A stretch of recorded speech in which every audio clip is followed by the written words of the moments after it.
Assalamualaikum warahmatullahi wabarakatuh.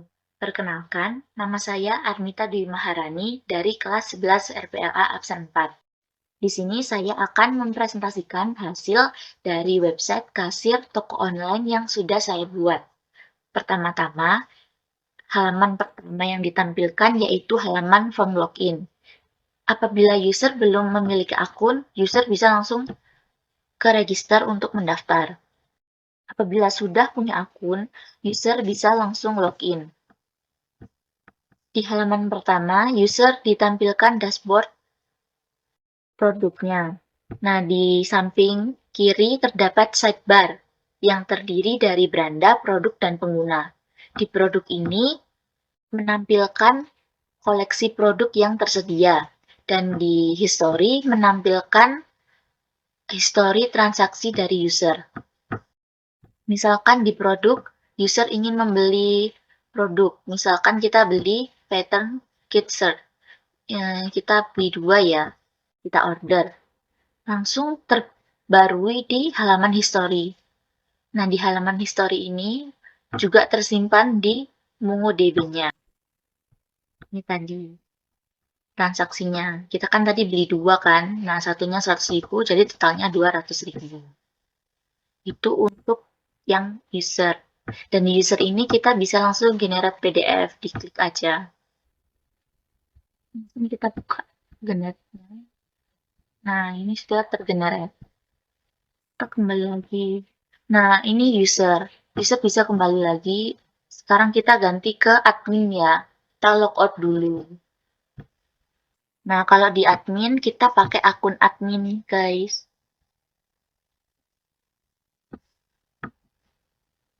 Kita coba login ya. Sama kalau admin, kalau belum punya akun bisa register dulu. Kita login. Nah, kalau di admin sama halaman yang ditampilkan pertama yaitu beranda. Yang membedakan adalah sidebar-nya saja. Kalau di user kan cuma ada produk sama history. Tapi kalau di admin ketambahan navigasi tambah produk. Nah, di produk admin ini, kalau di user kan user hanya bisa order aja. Tapi kalau di admin, admin bisa mengedit dan menghapus produk. Misalnya nih kita mau ngedit nih, ada green cap-nya. Nah, kita ganti ya, misal green.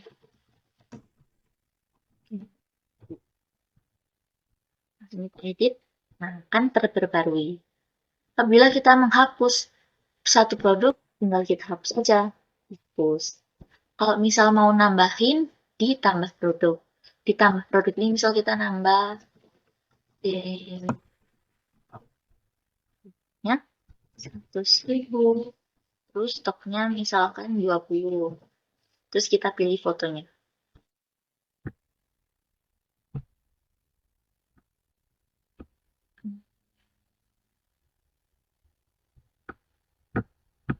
Langsung kita tambah, nah, otomatis akan tertambah di produk admin.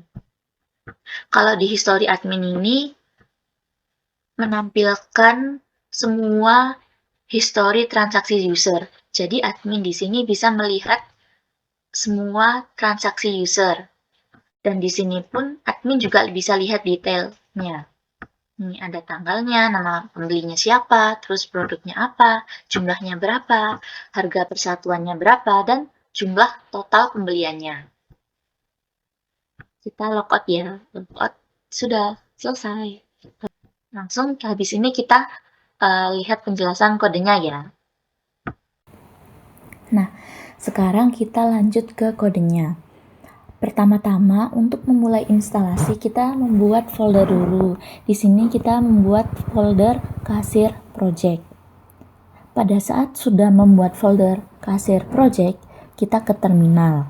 Nah, di terminal itu kita mengetikkan cd nama filenya, misal cd kasir project, enter. Nah, kalau sudah di enter, kita bisa mengetikkan npm init min y, lalu kita enter. Di situ kita yes lalu enter.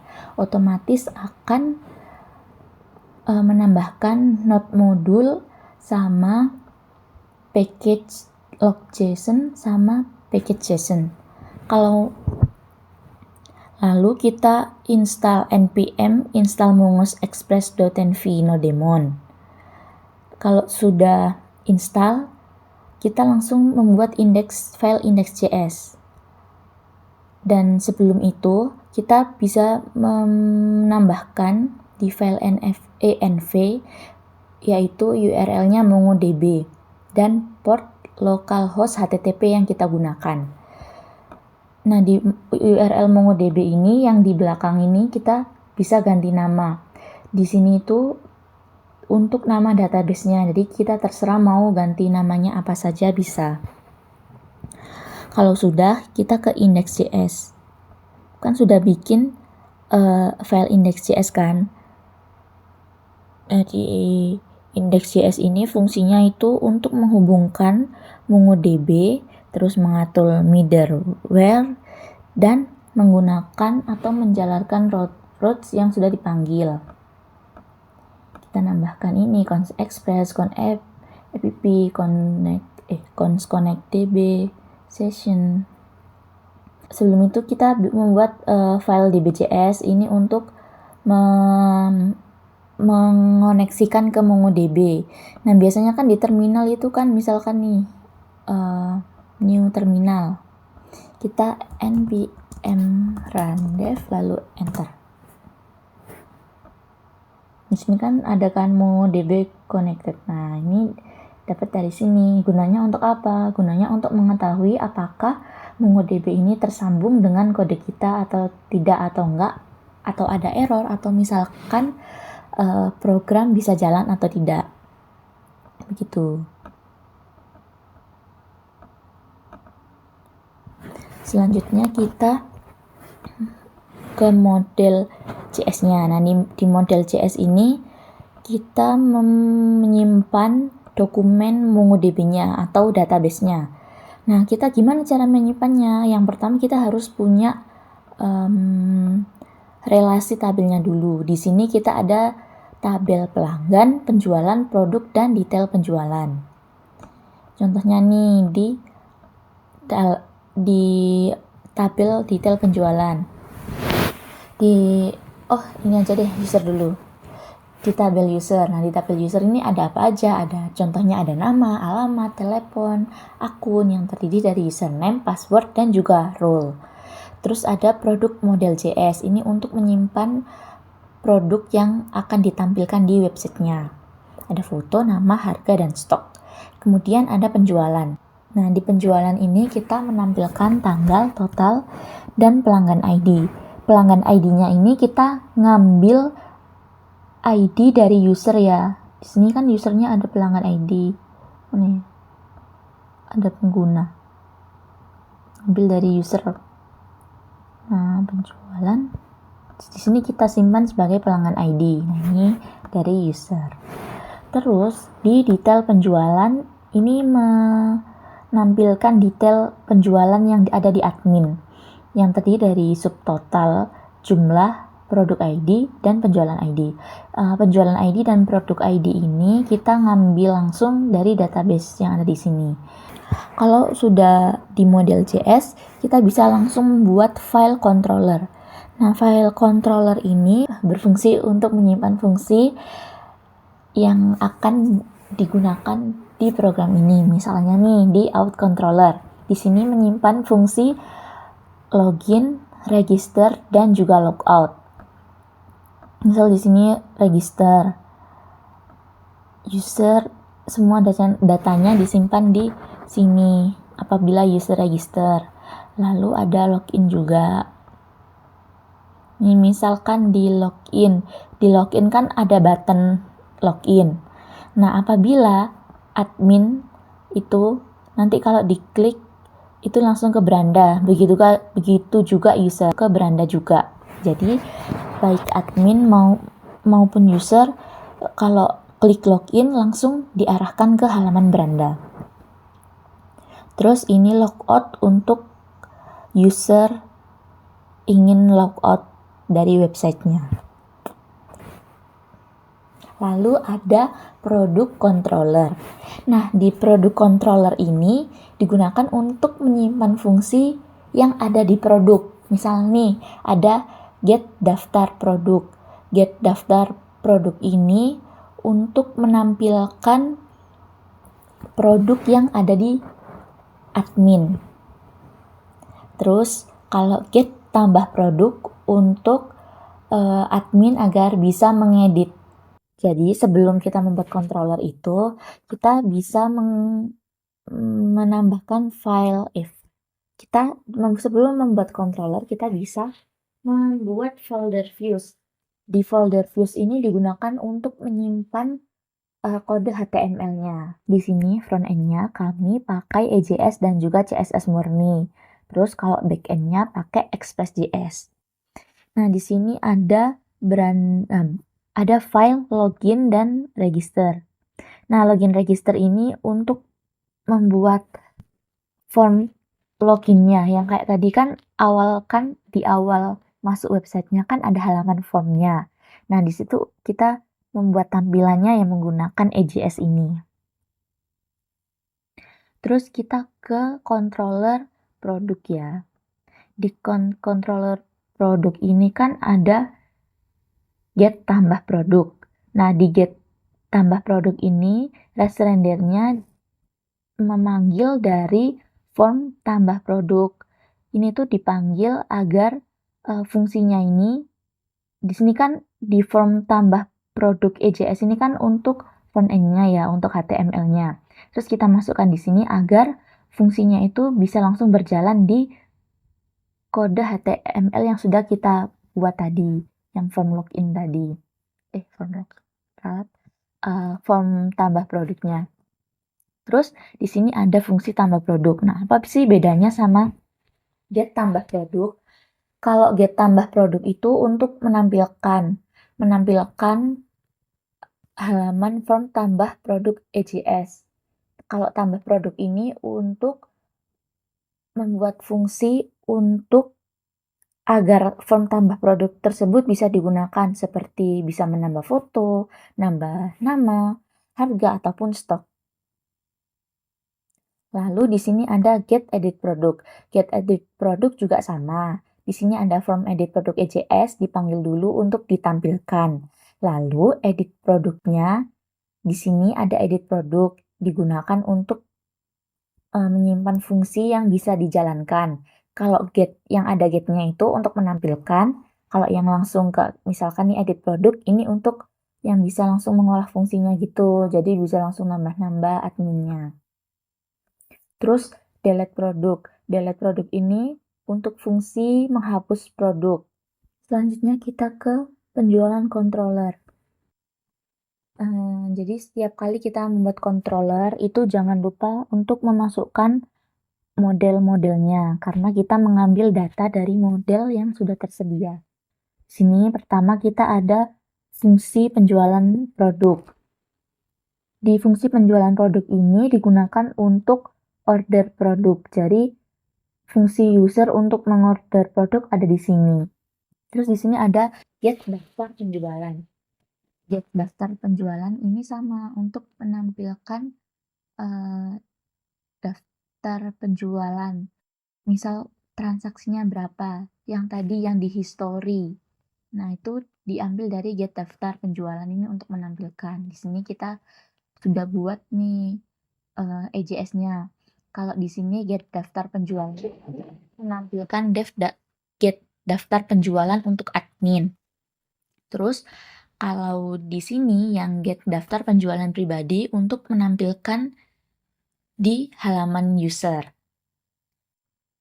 Nah, ini kan sudah terdiri dari pelanggan ID, nama usernya diambil dari pelanggan ID yang sudah user daftarkan.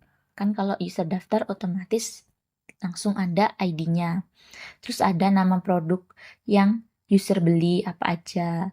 Terus ada format datanya. Di sini kita pakai year Monday agar tanggalnya itu menampilkan angka sama bulan. Nah, bulannya itu kita menampilkan nama, misal bulan Januari ya Januari, misal 1 Januari 2025. Kalau kita nggak nampilkan ini ya yang muncul cuma angka-angka aja. Lalu ada get detail penjualan.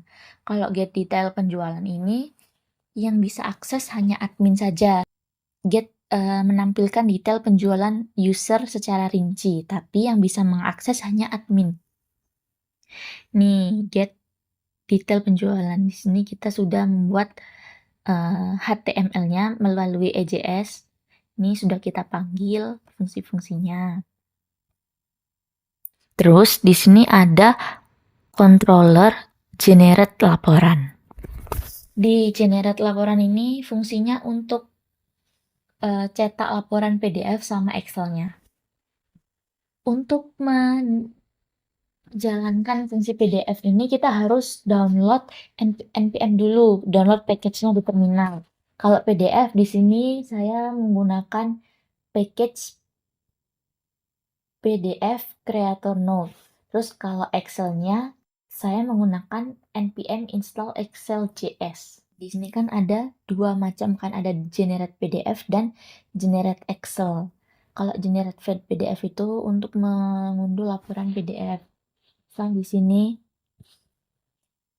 sini user di sini itu di percabangannya nih dipanggil usernya berdasarkan ID-nya. Terus produk yang dibeli apa aja namanya juga. Terus ada tanggal-tanggalnya. Sebenarnya bentuknya nggak jauh beda sih sama yang penjualan controller tadi. Yang membedakan di sini hanya fungsi PDF-nya saja. Kalau yang di penjualan tadi kan hanya menampilkan data-datanya.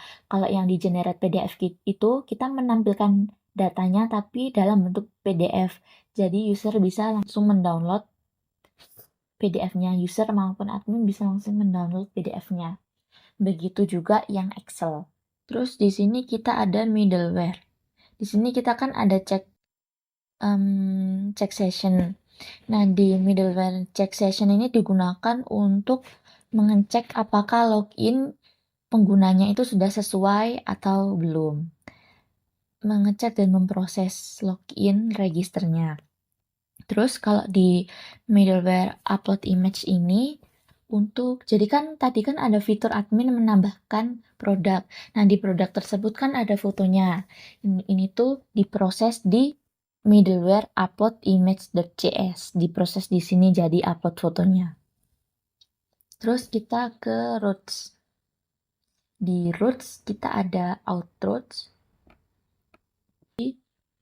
Fungsi routes di sini itu untuk menghubungkan controller. Jadi di sini kan ini ada out controller .get register. Jadi ini tuh untuk memanggil fungsi yang ada di dalam controller. Misalkan nih, router get register out controller get register. Jadi di sini routernya memanggil get register agar user bisa agar halaman form register bisa ditampilkan. Di sini ada juga login dan logout. Terus kalau yang post ini tuh untuk memproses login register. Kalau yang get itu hanya menampilkan saja. Terus kita ke Branda Routes. Kalau di Branda Routes ini tuh untuk menampilkan halaman berandanya. Kita kan sudah bikin file EJS Branda ini kan. Nah, ini di render di sini Branda. Di sini ada user rec session user. Jadi user bisa masuk ke Branda, bisa langsung masuk. Jadi di setiap fungsi di dalam controller, misal itu adalah hak akses untuk user, kita tambahkan ini user rec session user agar user bisa diizinkan masuk. Terus kita ke product routes. Nah, di product routes ini sama fungsinya seperti tadi memanggil fungsi yang ada di dalam controller. Terus ada penjualan juga. Terus kita kembali ke produk. Nah, di produk ini tuh ada check roll-nya. Check roll admin dan pengguna. Sebelum kita menambahkan role di masing-masing roles-nya, jangan lupa untuk membuat middleware check roll. Nah, di sini tuh Cek role-nya itu untuk login register ini juga termasuk sih, login register juga cek role-nya itu admin atau bukan. Terus cek role usernya tuh di sini bisa juga digunakan yang di routes tadi, yang di routes produk. Misal di sini kan ada router get produk controller get daftar produk. Jadi yang get daftar produk aja itu buat admin. Jadi di sini dikasih role-nya admin. Terus kalau yang get daftar produk pengguna itu untuk pengguna. Jadi di sini tambahin pengguna. Nah, di sini. Ini kan tadi kan sudah buat kan middleware upload image. Nah, itu dipanggil di sini agar admin bisa menambahkan foto untuk produknya. Terus ada penjualan. Di penjualan ini kan ada post. Nah, post ini diproses. Ada penjualan produk. Di sini tuh pengguna bisa bisa order produk. Nanti langsung diproses dan langsung masuk ke history. Lalu ada daftar penjualan. Daftar penjualan ini itu history yang ada di tabel admin. Terus kalau daftar penjualan pribadi itu history yang ada di tabel user atau pengguna. Terus kalau yang get detail penjualan itu menampilkan detail penjualan yang rinci yang ada di tabel admin tadi, yang ada button detail lihat itu. Nah, di sini yang generate laporan ini untuk memanggil fungsi PDF dan Excel tadi. Jadi bisa langsung digunakan gitu. Terus ditaruh mana fungsi PDF dan Excel-nya yang di EJS-nya? Karena kan button PDF dan Excel kan tadi ada di history ya. Nah, history itu ada di daftar penjualan. Nih, ditaruh di sini nih di button. Di sini kita bikin buttonnya generate PDF sama generate Excel. Terus di sini dikasih action generate PDF yang sesuai sama ini tadi yang di routes itu PDF dan Excel agar nanti button kalau misal buttonnya diklik fungsinya akan berjalan dan langsung PDF-nya bisa langsung terunduh. Oh ya, ini sidebar-nya. Untuk sidebar-nya nih kode sidebar-nya. Itu sidebar-nya kan jadi kan di sini kan ada dua role kan, user dan admin. Untuk admin hanya menampilkan di sidebar-nya tuh ada beranda, produk admin, tambah produk, dan history admin. Kalau di sidebar-nya pengguna itu menampilkan beranda, produk pengguna, dan history user. Ini tuh dibedakan berdasarkan role-nya kan. Tadi kan sudah bikin di routes tadi kan sudah disendiri-sendirikan kan role-nya, sudah dikategorikan. Kalau kita sudah mengkategorikan role-nya di routes, kita juga langsung bikin kategori juga di sidebar-nya. Misal nih, role admin. Admin cuma segini aja. Terus di bawahnya ini untuk pengguna. Gitu. Terus di sini from logout-nya. Jangan lupa dipanggil juga agar logout-nya berjalan. Kan di setiap halaman ini kan ada sidebar-nya kan ya. Untuk menampilkan sidebar-nya, ini tuh kita menambahkan include layout / sidebar. Nah, dipanggil ini karena sidebar ada di dalam folder layout, kita panggil dulu folder layout-nya, baru kita panggil folder file sidebar-nya. Sini.